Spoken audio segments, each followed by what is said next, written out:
China's far west has long been a place of mystery, isolation, great beauty, and at times threat.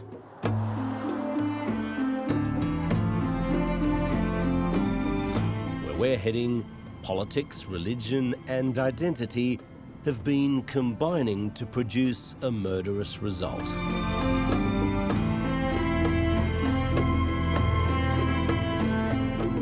Hundreds have died over the past year following violent clashes. The government blames the bloodshed on independence-seeking ethnic Uighurs who've lived in this tough landscape for generations.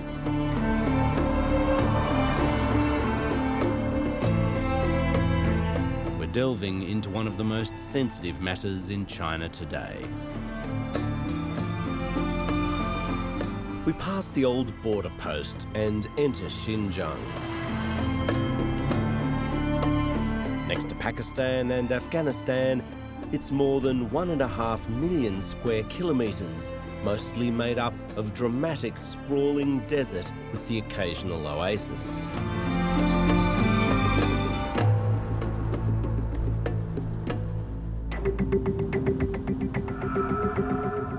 Immediately, you come across paramilitary police and SWAT teams, cars pulled over, identification documents registered. Reporters haven't been able to get to the bottom of events here because of the many places to which we can't get access. We're attempting to cross the province to try and find out what's been causing the tension and the killing. President Xi Jinping's China is becoming more hardline right across the country. Here it's extreme, though some would say with good reason.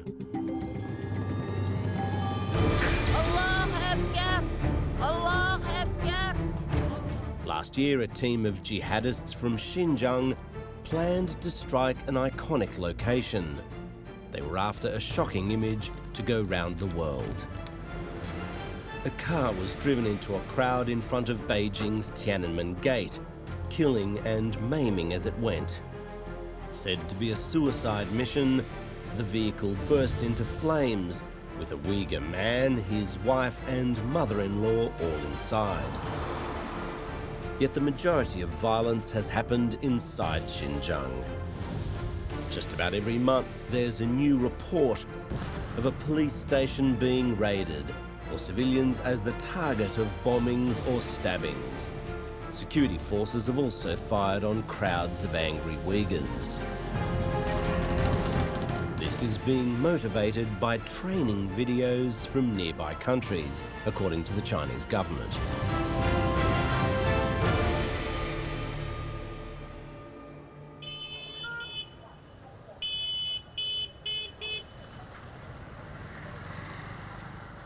Neighbourhoods here tend to form along ethnic lines, and our first city is no exception. It's known as Hami in Chinese or Kumul in Uyghur. In the 1950s, Han Chinese made up 11% of the population in this province. Now, after waves of government-sponsored migration, they account for around half of those living here. Some critics say it's a deliberate attempt to outnumber the locals.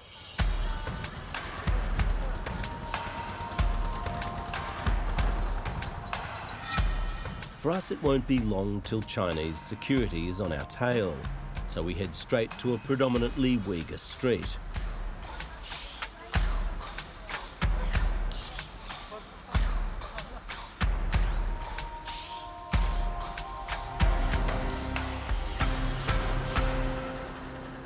People come here to buy the traditional clothing that's still popular in everyday attire.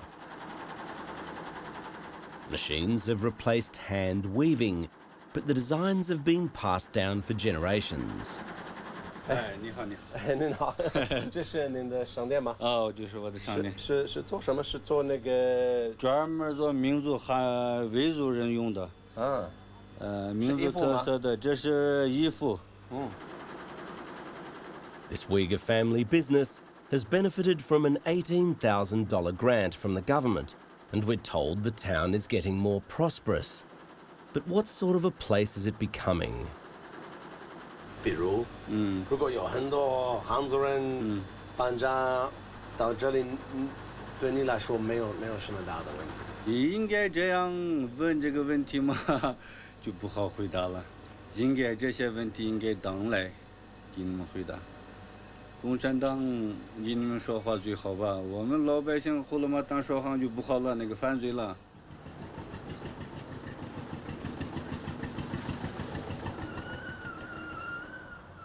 The Uighurs are Turkic-speaking Sunni Muslims who've been ruled by local warlords, Chinese emperors and Mongolian raiders with only brief tastes of independence.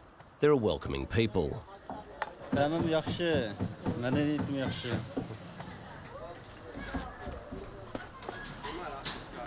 Yeah, that's fresh.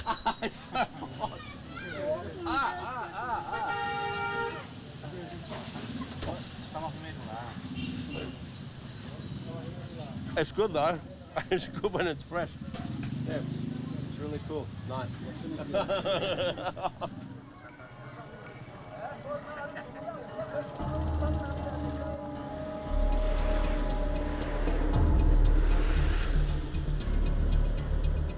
These days, if a Uighur travels beyond their hometown, this draws the immediate attention of the police. So it doesn't take long for a foreign TV crew to be well and truly on the radar of the local security apparatus.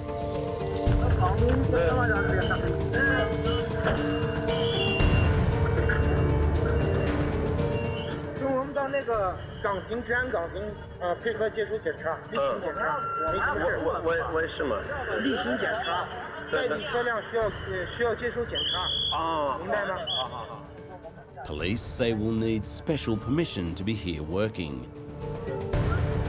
In this country, you can feel it when you're about to be followed quite a bit.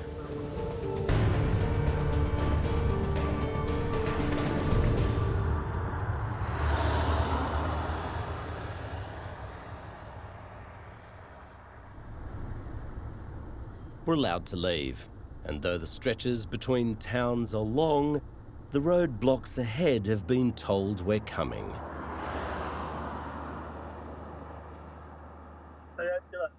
We're pulled over and our car is confiscated. We have to move all our gear into a police-provided vehicle. They claim our driver doesn't have the right paperwork to ferry people around and want us to move on to the next town without him. They seem to have him on a technicality, but when they tell us that our translator has to go with them as well as a witness, we decide to draw a line.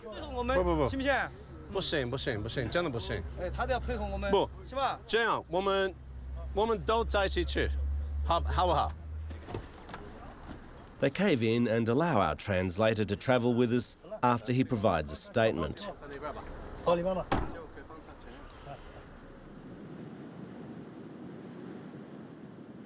Our next town, Shanshan or Pichan in Uyghur, sits at the foot of enormous sand dunes. They spread for thousands of kilometres and would be dangerous to get lost in.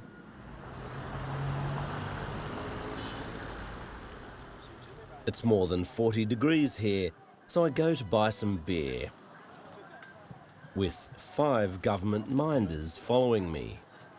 We're told they're here to help, and will be helping every time we leave our hotel. Sure enough, next morning, when we try to leave and film, there's a welcoming committee on hand. No need for a taxi, we're told, because our official friends will take us.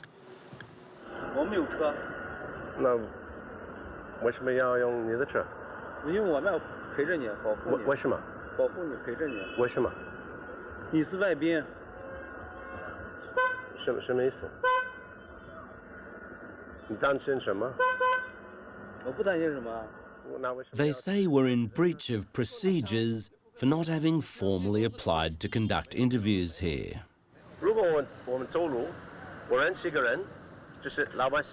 我想采访他们，他们介绍，他们同意介绍采访，这个有什么问题吗？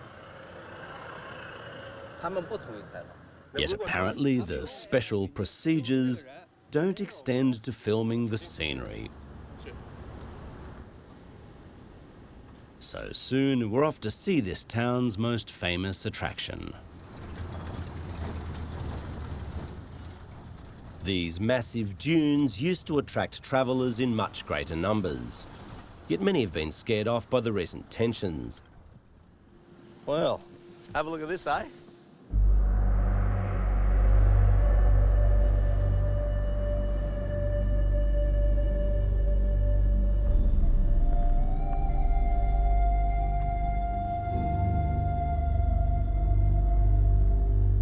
Away from the cameras, travel companies say numbers have halved amongst foreigners, with a drop-off of up to 90% amongst Chinese tourists. Even this is a sensitive subject.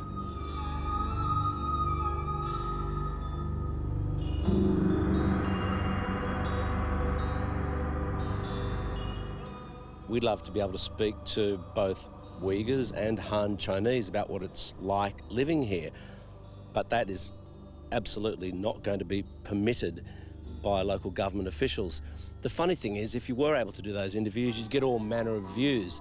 Some people would be unhappy with the situation, especially Uyghurs, but you know, you'd get others who think that there is development here and the place is improving.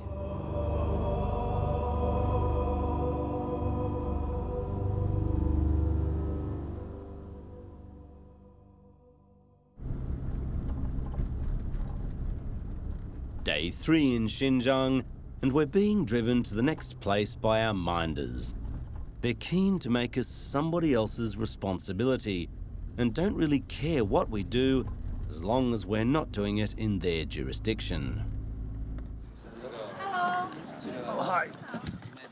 We arrive in Turpan and can barely leave the car before a new team of smiling officials is upon us. Here, even by Chinese standards, the tailing will be remarkable. And this is interesting, those guys have been following us. Here they come again. We're about to get in the lift. You notice our friends are just, even in the foyer of this hotel, following us around.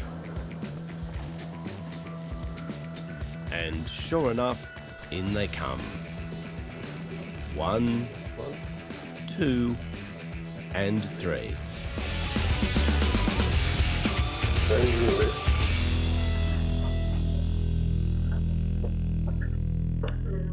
At any time of the day or night, the corridor of our hotel floor is like a busy street, with the same 10 or 11 young men desperately trying to act as if it's normal to hang around outside our rooms.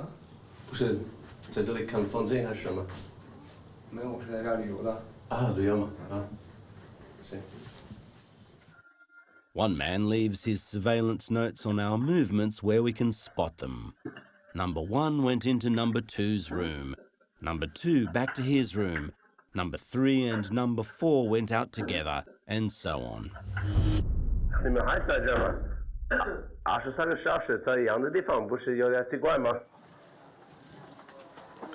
It might seem ridiculous to try and deny that these men have been sent to follow us, but our top-shelf party loyalist will at least give it a go. 这个情况我不太清楚，跟着你吗？对对对，是。我们就是我的领导。比如他们那边在那边，他们来你知道，政府的人。那这是不，客人吧？可能是。他们不是客人。We also ask for help to line up an interview with an Imam, and to our great surprise, one is organised. The guests from our hotel follow us there in convoy as well.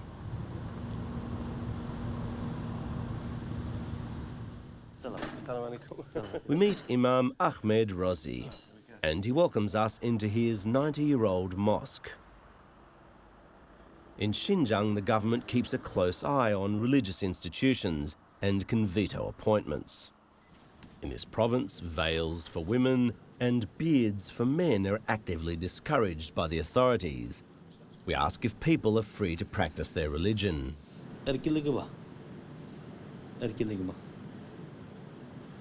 We also ask why so much killing has occurred recently, especially Uyghurs killing Han Chinese.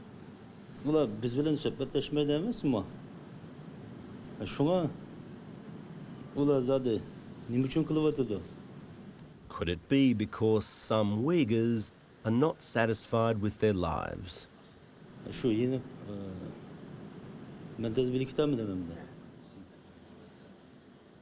A team of government officials records every word the Imam says. His can be a dangerous job.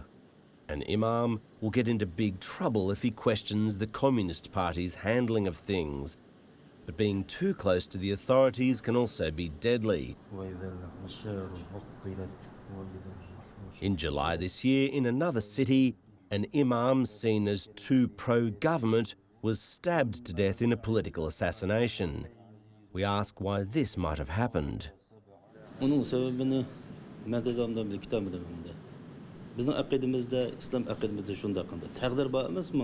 Keyingi taqdirining bo'ladigan yo bo'lmaydiganligini bizning e'tiqodimizda Alloh o'zi biladi. Shunga jazman qat'iy bo'lmaydi debmi hukm qila olmayman. Shundaqla bo'ladi debmi jazman hukm qila olmayman. This Imam certainly has a difficult path to navigate.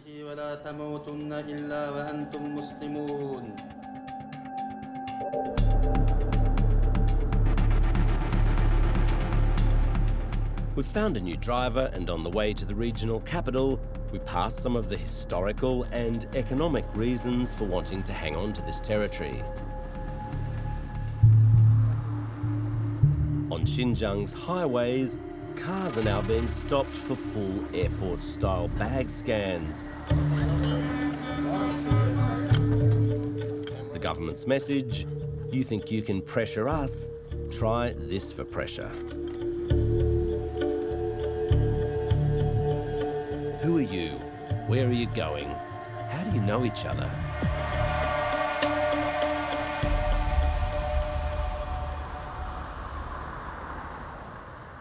Soon we're in Urumqi, a prosperous city with Uyghurs in the minority and very Chinese characteristics. Most people you talk to seem to like living here, but a few months ago, the calm was smashed to pieces. You can't really tell now, but this street was once the site of a morning market.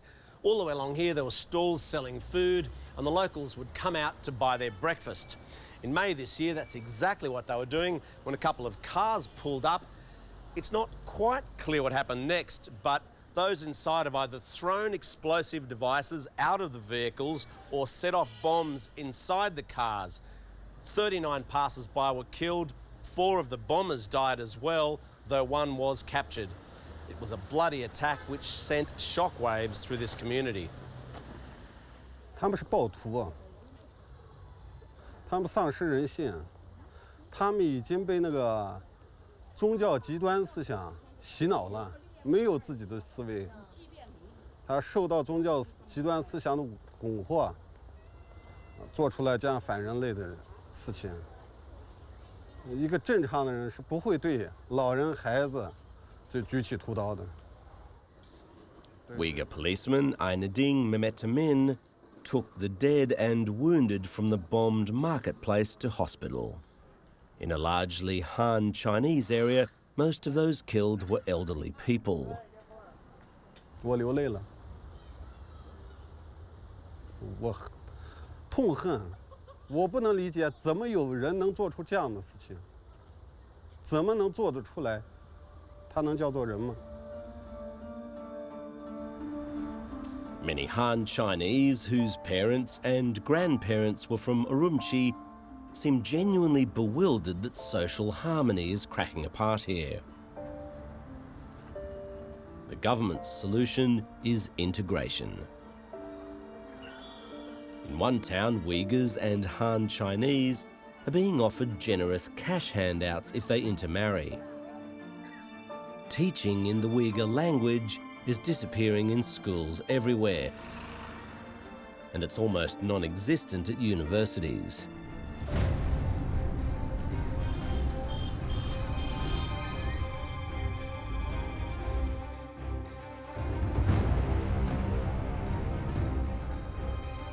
But to really test the pulse of Xinjiang, you have to head to the south, across the Taklamakan Desert. In places like Hotan, Uighurs are still in the majority. Here, many unsophisticated but brutal attacks have meant a heavier security presence than in the north. In the south, the internet is at times totally blocked and phone texting prevented. Here we briefly shake our considerable escort and get our only opportunity to speak to a group of Uighurs without a dozen police and other officials intimidating them. They're farmers seeking work in construction or as seasonal fruit pickers. Gayet turmuş cihetini izleyimiz. Bu yerde tolusu toy kılmagan ballar var. Toy kılış cihetimi azırak tesir buldu. Şunun kartı izleydiğin işte bu. Başka işte izleyiş yok. And what do they think is causing the tension here?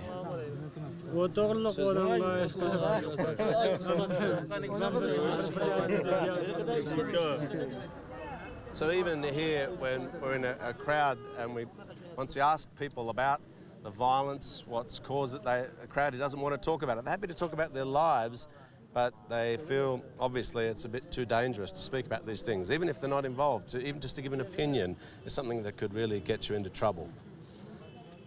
As for possible solutions, Bizde okumayımız da, onu biz desek olmaydı. Hem onu bizlere okuturuş mümkün emez. Onu biz hem banda kasak tinişlik Sadece mesela onun 5 yıl nima bo'lsa millat bo'lsa hamma bak nima ta'sir etgan millat Uyg'ur millat bizni shu. Bizga de ta'sir qilgan millat hech yo'q. the reason we've been hindered is to prevent comments just like these getting out. Hazır Uyg'ur millatiga sal besim bor. O gapni bu yerda deysek, chunkilik topdan bo'lmaydi. Qoraqalpoqni ko'gizib qo'ydi odamga. Hozir mavla hamma barabar u bu degan bilan biz bilan yolg'on gapdan. Naqshliqni aytib bakcha hozir bu so'zlab kelsak. And when might the violence end? Onu Allah o'zi bilmasa banda bilib bo'lmaydi. Vaziyatga boqib emishlar. O gap to'g'ri gap aytsak bo'lmaydi. Azalchatni erkinlik yo'q endi. Sizlar tushunasiz.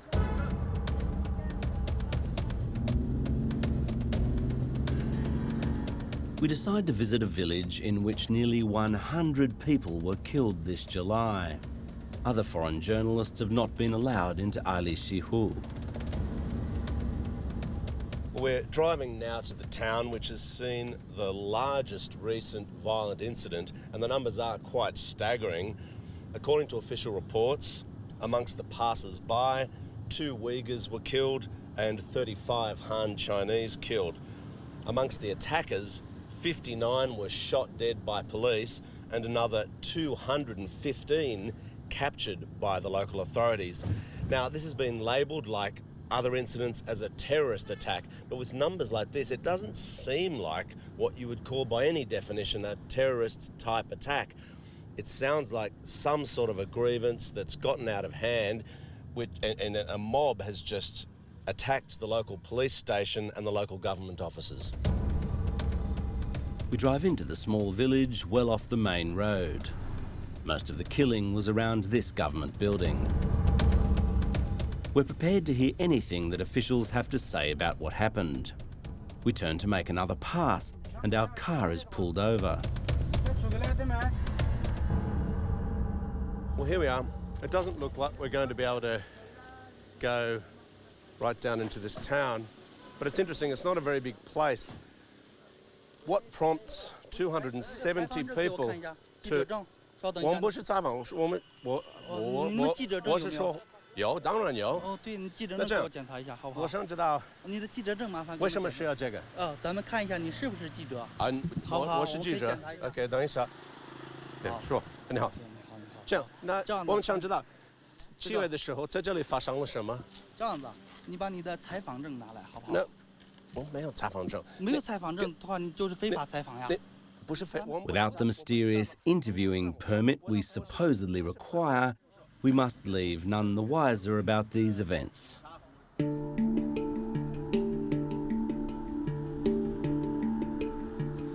We make our way along one last long stretch of road, heading for our final destination.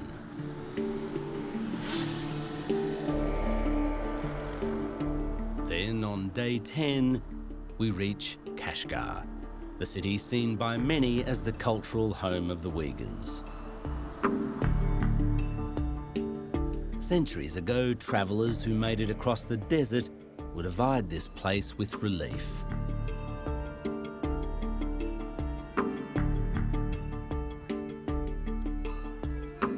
Upon making it all the way to these crumbling alleyways, we must ask ourselves what we've garnered from the trip.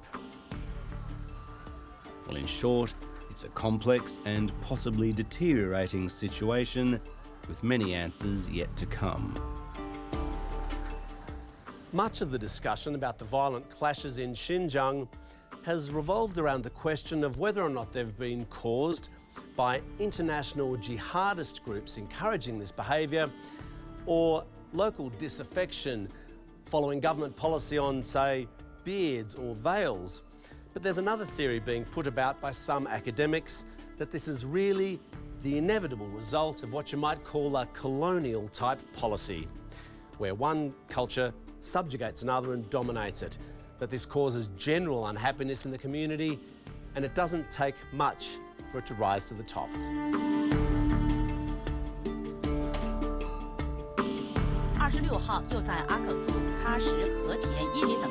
Over the past year, Uighurs said to be involved in attacks or planning attacks have been rounded up by the dozen for execution. But the crackdown has also taken in moderate critics. Beijing-based Uyghur economist Ilham Tohti was given life imprisonment last week after he simply criticised government policies in Xinjiang. If even reasoned analysis is not allowed, some China watchers are warning that Beijing could be pushing the Uyghurs straight into the hands of religious extremists. Travelling to this historic city, it's fair to say that we've been harassed unrelentingly all the way. But at the end of our journey, we can put Xinjiang behind us. Yet for people who live here, this is their daily life experience.